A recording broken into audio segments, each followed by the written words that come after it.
නිශ්ශබ්ද ගම්පහක් වල ලීනා කියන කුඩා දුවකු ඉන්නවා. තරු බලන්න, ග්‍රහලෝක ගැන හිතන්න ඇය හරිම ආසයි. ඒක නිසා හැමෝම ඇයව කුඩා ඇස්ට්‍රොනොට් කියලා හඳුන්වනවා. ලීනාගේ කාමරය පුරා තරු, ග්‍රහලෝක, රොකට් මොඩල්, එලියන් වැලිමින් දිලන පෝස්ටර් වගේ දේවල් තියෙනවා. හරියටම ඒවට ඇය ආදරෙන් ඉඳලා හැම රාත්‍රියකම ඇය දුරදර්ශකයෙන් අහස බලලා කියනවා එක දිනක මම තරු අතරේ ගෙවන්නම්. එක දවසක උදේ පුදුම දෙයක් විලා. පුරේ හරිම නිස්සරදාවත් ලීනා උඩුවේ යනකොට ඇය දැක්කේ විකුණු තලයක් යටින් මිනිස්සු කුඩා රොකට්ටුවක්. ඒක ඇත්ත හරියටම තරමට දෙන්නේ. රොකට්ටුවේ කුඩා ලයිට් එක බීම් කියලා මින්නුනේ.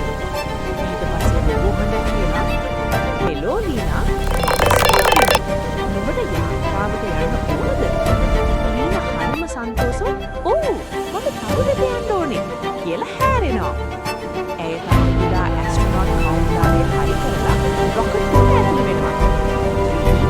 3, 2, 1 lift off කියලා ස්ටාර්ලින් කියන විස්මිත හඬ ඉතින් රොකට්ටුව අහසට ඉහළට බිම පෙනෙන දුරු පැන ගියා.